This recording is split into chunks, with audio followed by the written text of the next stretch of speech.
All right, welcome back to another week of 2 Minute Living Fit's 2 Minute Tuesdays. I hope everyone's got a good start to the week. So let's get straight into this week's question, which comes from Richard, who asks, where does alcohol fit into someone's lifestyle change in terms of diet, in terms of exercise?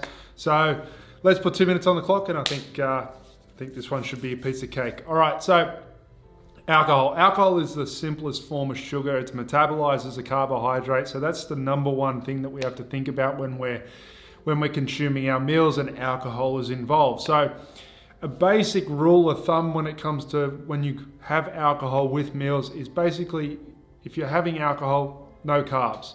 So that's with your meal, because the alcohol will contain the carbs that you would get from that meal, respectively. So basically I tell my clients, if you're having beer or wine with meals, have your steak, have avocado, green veggies, no complex carbs, no breads, no pastas if they're having alcohol. Now, that doesn't mean that you can't have some carbs. What I'm mainly sticking to, because I don't include green veggies as carbs, they're more fiber than anything, and because they're so low glycemic, they don't really have too much influence on blood sugar levels. But alcohol, on the other hand, does. So because alcohol is the simplest form of sugar, it's metabolized as a carbohydrate, that's your carbohydrate source for that meal.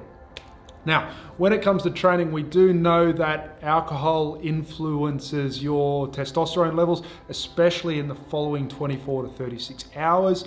So best not to consume alcohol within 12 hours of training, and trying to get the most out of your training 12 to 24 hours after you've consumed alcohol. So there's about a 36-hour window there where training sort of, it's not, let's not say it's going to be pointless, but you're just not going to get the same return on investment had you not consumed alcohol on either side of the training. So keep that in mind. When you consume alcohol, it lowers your free available testosterone in the body, which is the important testosterone. Overall testosterone, we will touch on a different one, means nothing. It's how much free testosterone your body can actually utilize. So alcohol lowers that testosterone, and also has a great influence on growth hormone production post-workout. So if I'm training, try not to consume alcohol within that 12 to 24 hour period after, and probably 12 hours before is going to be a problem. So coming back, key points to take home: alcohol, simplest form of sugar, metabolized as a carbohydrate. So it is, if you're having alcohol with meals, that's your carb source. So stick to your meat or whatever protein source that you're utilizing. Fat and the alcohol is your carbs. Green veggies, can have plenty of them. The best thing about having plenty of green veggies with alcohol is it's highly alkalinic, so it's going to help neutralize the acidity that you get from the alcohol and of course the protein.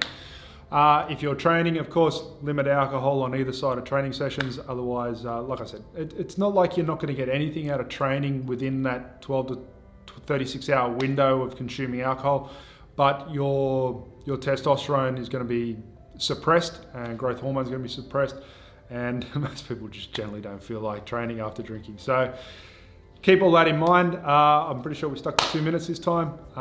Thanks, Richard, for the question. 2 Minute Tuesday, done and dusted. I hope you got a lot out of this. If you did, please give the video a thumbs up. If you're enjoying the content, like the page. If you think someone might benefit from this, please share it with them, and we'll see you next week for 2 Minute Tuesdays. Thank you.